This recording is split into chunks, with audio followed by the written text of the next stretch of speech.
Again, good day to all of you. I am Michelle M. Tumigdog, and now I'm going to discuss about the Bruner's constructivist theory. Jerome Bruner was one of the first proponents of constructivism. A major tenet in the theory of Bruner is that learning is an active process in which learners construct new ideas or concepts based upon their current or past knowledge. So Jerome Bruner was born on October 1, 1915 at New York City. So these are the main concept of Bruner. So the first concept is the representation of knowledge. Then, meron siyang tatlong learning modes which is inactive representation, iconic representation, and symbolic representation. Then, the spiral curriculum, discover learning, categorization, and theory of instruction na may apat na nakapaloob dito. Ito ay ang predisposition to learn, structure of knowledge, effective sequencing, and reinforcement. So first main concept of Bruner's constructivist theory is representation. So Bruner suggested the ability to present knowledge in three stages. These three stages also become the three ways to represent knowledge. So first is inactive representation, which is the representation of knowledge through action at the earliest age. The children learn about the world through action on physical objects and the outcomes of this action. So, for example, a baby shake a rattle and hear a noise. So, the baby has directly manipulated the rattle and the outcome was pleasurable sounds. So, in the future, the baby may shake his hand, even if there is no rattle, expecting his hand to produce the rattling sounds. So, the baby does not have an internal representation of the rattle and therefore does not understand that it needs the rattle in order to produce the sound. So the next learning mode is the iconic representation, which is the visual summarization of image. So this second stage is when learning can be obtained through using models and pictures. Dito ang mga mag-aaral ay gumagamit na ng mga image sa kanilang isip upang makakonekta sa kanilang mga nalalaman. An example of iconic representation would be when a teacher project image of pizza or pie chart on a board to demonstrate fraction. Sa pamamagitan ng pinapakita ng guro ay mas madaling naiintindihan ng mga mag-aaral ang kanilang tinatalakay. At pangatlong learning mode ay ang symbolic representation. So, which is the use of words and other symbol to describe experience. So, in this third stage, the learner has developed the ability to think in abstract terms. So, sila ay gumagamit na symbol to include knowledge. For example, once students have understood the concept of fraction by using manipulatives and performing calculations with image of pie chart, they may be ready to add and subtract fraction using numeric representation on paper. So, yun yung sa halimbawa ng symbolic. So, the next constructivist theory is a spiral curriculum. So, when we see spiral curriculum, the spiral curriculum is defined as a curriculum that returns to the same topics over time. So, it is a juxtaposed to methods that involve learning, something then moving on, perhaps never to engage with it again. So, sabi nga ni Bruner na ang pagtuturo ay dapat palaging humahantong sa pagpapalakas ng pagpapaunlad ng pag-iisip. Sabi niya rin na ang pagtuturo ay kailangang nakaangklas sa mga kakayahan sa pag-iisip ng mga mag-aaral. So, sa spiral curriculum ay kinakailangan na balikan ng mga guro ang kanilang tinatalakay na sa pamamagitan ng pagtuturo ng parehong nilalaman sa iba't ibang paraan. Ngunit nakakadepende sa antas ng mag-aaral. So, for example, the 14 learner-centered principles ay natalakay na sa Module 2. Pagdating naman sa Module 26 ay agad namang tinalakay ito. So, this time, the 14 principles will be taken up as a means to integrate and summarize all your learning in this course or subject.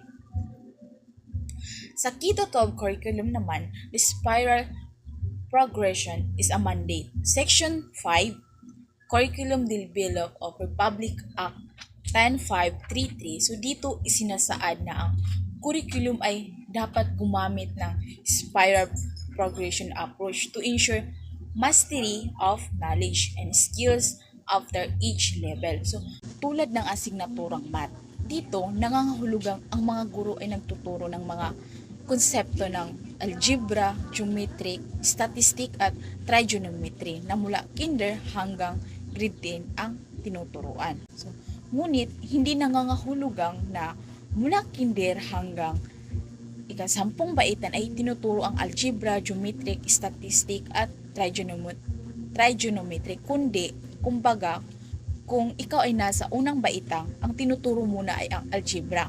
Pagdating mo naman sa kalawang baitang, ang itinuturo naman ay ang geometric. So, hindi ibig sabihin na sa unang baitang ay tinuturo ang algebra, geometric, statistic, at trigonometry. So, now let's proceed to principles of instruction stated by BRUNER. So, first, instruction must be concerned with the experience and context that make the student willing and able to learn or readiness.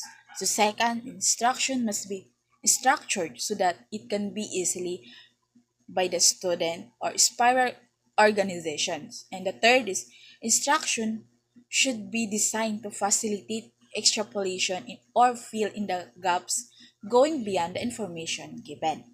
So now, let's proceed to the main concept, the discovering learning.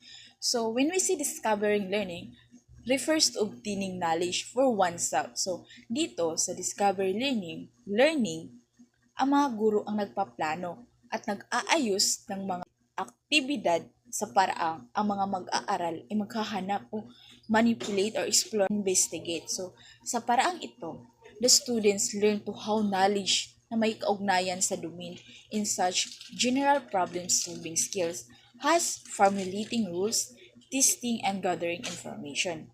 So, sila ay natuto o may kaalaman patungkol sa isang paksa sa pamamagitan ng pag-search sa internet or nag-explore and investigate. So, ang kanilang kaalaman ay hindi nanggagaling sa isang guro, kundi nanggagaling sa kanilang sarili. That's why discovery learning refers to obtaining knowledge for oneself. So next is BRUNER 1966 state that a theory of instruction should address 4 major aspects. So first is a predisposition to learn. So state the experiences which move the learner toward a love of learning in general or of learning something in particular. So BRUNER, he introduced the ideas of readiness for learning. So siya ay naniniwala na ang anumang paksa ay maaring ituro sa anumang yugto ng pag-unlad sa paraang akma sa kakayahan ng bata sa pag-iisip. He believed that learning in problem solving emerged out of exploration. So, next is the structure of knowledge. So, this refers to the way in which a body of knowledge can be structured so that it can be most readily grasped by the learner. So, dito, binibigyang diin ni BRUNER ang papel ng estruktura sa pag-aaral at kung paano ito maaaring gawing sentro sa pagtuturo. Structure refers to relationship among factual elements and techniques. And the third is effective sequencing. One sequencing will fit every learner, but in general, the lesson can be presented and increasing difficulty. So, sequencing or lack of it can make learning easier or more difficult.